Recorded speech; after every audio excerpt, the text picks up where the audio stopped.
Goeiemôre, groet julle vanoggend in die wonderlike naam van Jesus. En ja, hier is dit. Well done, jy het dit gemaak. Is die eerste maand van die jaar is verby.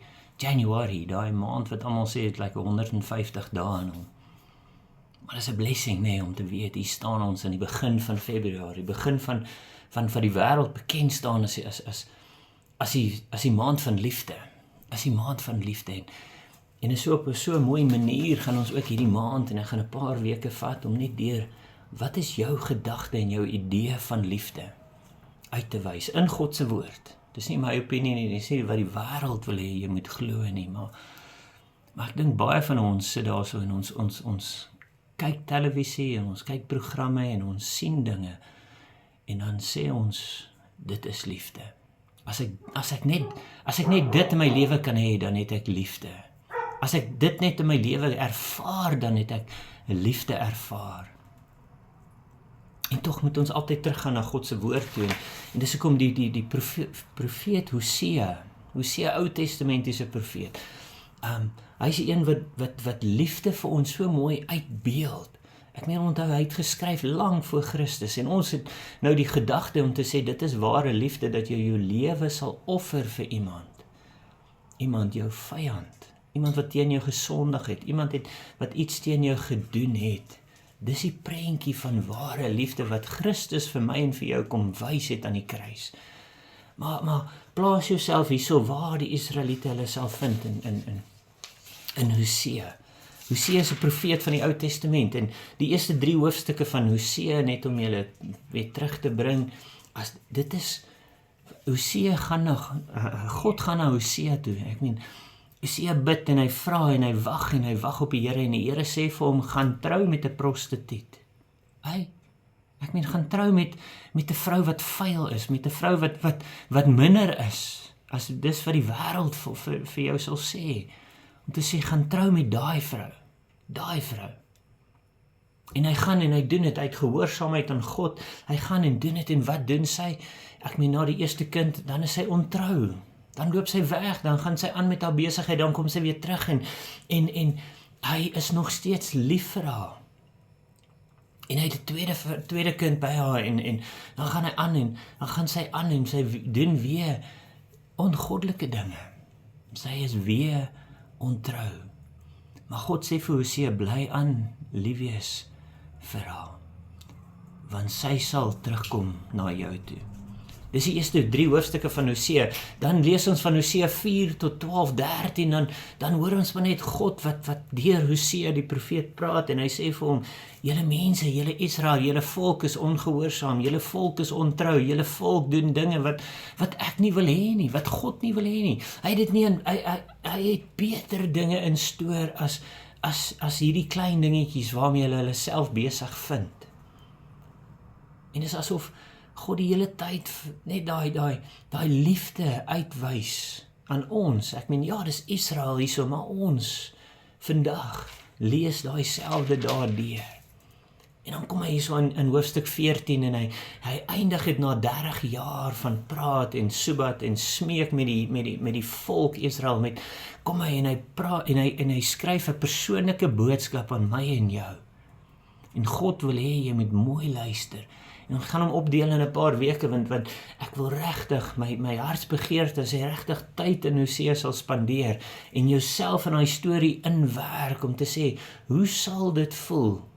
Hoe sal dit voel as elke keer, jy wys net liefde aan iemand, jy wys net liefde, en as mense daar buite wat vandag dit sê, en sê, ja, maar ek wys net liefde aan my man, of my vrou, of my kind, of my pa, of my ma, of ek hou aan met liefde, en liefde, en liefde.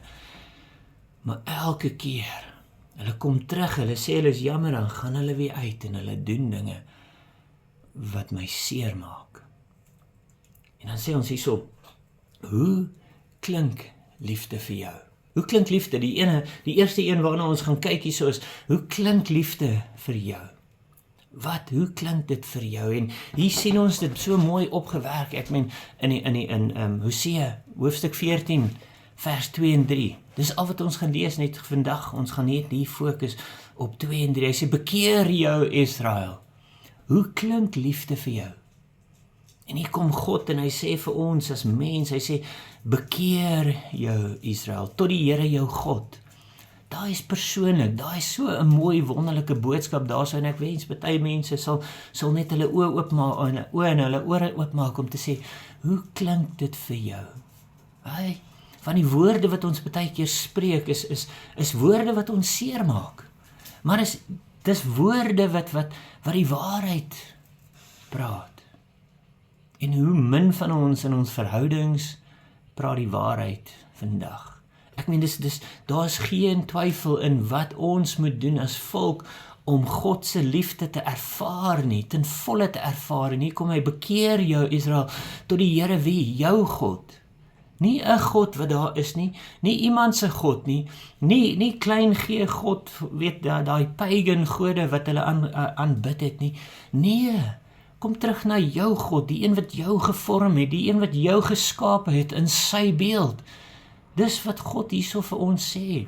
En hy sê vir want jy het gestruikel deur jou ongeregtigheid. Dis woorde wat die waarheid uitspreek, en ek wil hê ons moet daarna luister en fokus op dit. Bekeer jou. Baie van die mense sal na jou toe kom en sê, ja, maar hou op met dit hou op. En dan sê, maar wat het ek gedoen? Ek lewe hierdie perfekte lewe. Ek kan niks verkeerd doen nie. In my oë kan ek niks verkeerd doen nie. Hoeveel verhoudings sal gespaar word as mense net die waarheid sal praat? Want dit wat jy gedoen het my seer gemaak. En ons doen dit op 'n liefdevolle manier, nie om iemand uit te haal nie om iemand, dis bekeer jou, kom terug na jou eerste liefde nie. Toe, kom terug na die persoon of die mens wat jou so uitermate lief het. Hoekom? Want jy het iets gedoen wat my seer gemaak het. Want jy het gestruikel deur jou ongeregtigheid.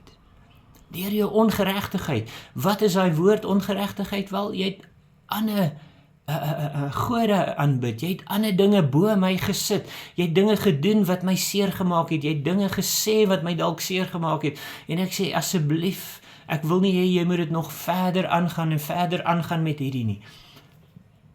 En veral mans in 'n verhouding, ek weet, want ek is self, ek sit daar so in, as 'n vrou na jou toe kom, en hulle sê, ja, maar, ek hou nie van dit wat jy doen nie, ek hou nie, dan kyk ons en ons dink of jy kry die silent treatment, of hoeveel verhoudings ons hoor daarvan, huwelike en alles, dan weet hulle, ja, ons kry die silent treatment, maar jy weet nie hoekom nie, en ons kyk vir mekaar, en almal kyk vir mekaar, en dan sê maar, ek weet nie, dan sê ons maar, het julle gaan sit, ergens, en met mekaar gepraat om te sê, daai maak my seer. Nie jy maak my seer nie, nee. Hy sê, bekeer julle Israel tot die Here jou God, want jy het gesondig deur jou ongeregtigheid. So noem dit om te sê, ja, maar dit het jy gedoen, seer gemaak, dit, en daai, so dis die aksies, nie die persoon nie, nie die persoonlikheid nie, ons val nie iemand aan nie, ons praat oor die aksies, dit wat my seer gemaak het. Jy het gestruikel. Ek het vir jou gewys wat die pad was en jy het jou toon gestamp en jy het gestruikel. Kom terug en dan gaan hy weer aan en so hy sê, neem woorde met julle. God is so lief vir ons en dis hoe liefde klink, nee. As iemand jou die waarheid in liefde vir jou uitwys, om te sê, dit is wat my seer gemaak het.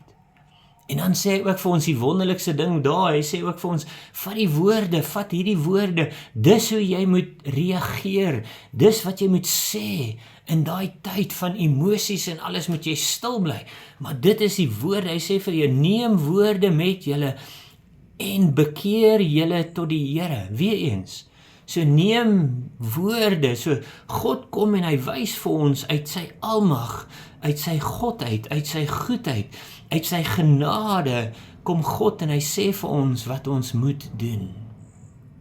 Dit is hoe liefde klink. Sê vir my wat ek moet doen. Sê vir my hoe ek moet reageer in die situasie. Sê vir my wat ek verkeerd doen. En dan hoe ons reageer ten opsigte van God, teenoor God is hoe ons God eer deur ons woorde. deur ons woorde. So God kom met sy almag en sy krag en sy heiligheid en hy sê, julle doen die verkeerde dinge. En ons kan reageer uit emosies uit, om te sê, ja maar, en dan begin ons al ons ongeregtighede goed praat, of ons kan nederig terug na God toe gaan, en hy sê vir ons, daar so neem woorde met julle.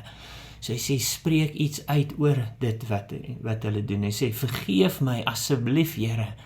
Dis die eerste plek waar ons begin, nee, ja maar, nee, neem woorde saam met jou, en die woorde wat hy saam met jou moet vat is, woorde wat sagmoedig is, woorde wat nederigheid wys, woorde wat inkom, en sê, ja maar, nee, jy probeer nie jou ongeregtigheid regverdig nie, want dan gaan ons net verder en verder en verder in die put ingaan.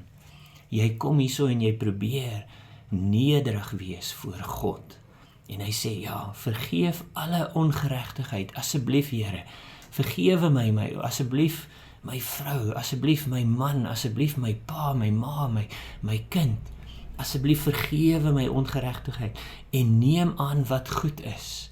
Neem aan wat goed is, dit wat ek wil bring nou is wat goed is, en asof ons na God toe kom met enige iets wat goed is, die werke van my hande, die dinge wat ek doen, kyk na al die titels wat ek dalk dra en alles, dis nie goed nie. Neem wat goed is, wat die hoëpriester na Jesus toe gekom en gesê, en Jesus het omgedraai en sê, daar is net een wat goed is, daar is net een wat goed is, jou dade, ek erken en ek sien jou dade en dit is wonderlik om dit te sien, maar daar is net een wat goed is. En sê, kom in nederigheid wat goed is, dan sal ons as offerhande ons lippe aanbied. Dan die offer wat ek vir jou gee vandag, is dit wat hier uit my mond kom. En dit moet wonderlike woorde wees, dit moet woorde wees wat mekaar opbou, dit moet woorde wees, eerstens daar so is hy bekering, eerstens is daar so om te sê, vergeef alle ongeregtigheid, en as ons eers daar kom om te sê, ek pleit en ek sê vir jou, dis hoe ek het sien en dis hoe ek daardeur is, dit is die ongeregtigheid waaroor ek nou vergifnis vra, en dan kom hy en hy sê dan, offerhande, ons offer, diere, ons lippe, dit wat ek spreek nou, offer ek vir U, Here, dit wat ek nou spreek nou, offer ek vir my vrou, my man, my ma, my pa, my kinders, en dit moet woorde van liefde wees, dit moet woorde van opbou wees, dit moet woorde van waarheid wees, ja, want is waar ek myself vind in ongeregtigheid, want ek daar uitkom, en ek sê, Here, dankie dat U my geskaap het, dankie dat U my vergewe het, dankie, en ek sal van nou af, en ek maak 'n belofte deur dit uit te spreek, van nou af, sal ek hierdie lippe gebruik, om U te eer, om U op te bou, om U lof te sing, om U groter te maak, as wie ek is, want ek is maar net 'n diensknegt. So hoe klink liefde van God se kant af? Dit klink soos, wat die waarheid, en die waarheid sal jou vrymaak. Van ons kant af, hoe klink liefde? Nederigheid, nederig, ek kom in die teenwoordigheid van God, nederig, en ek spreek woorde, wat jou gaan opbou, wat jou gaan groter maak, as wat ek ooit is. En ek los dit daar vandag, en asseblief, as jy die tyd vind, gaan in God se woord en bestudeer Hosea, net daai eerste 3 hoofstukke, en ons kyk wat ons daar uitkry, en sal jy bereid wees, om elke keer, iemand wat ontrou is, te ontvang in liefde. Maar is amazing, is dit nie hoe God is met ons nie. Ek groet jou vandag in Jesus naam, en as dit die Here se wil is, praat weer volgende week, maar asseblief, moenie bang wees om uit te reik nie. Ons is lief vir jou en ons wil net die beste vir julle hê. Ek groet jou in Jesus naam.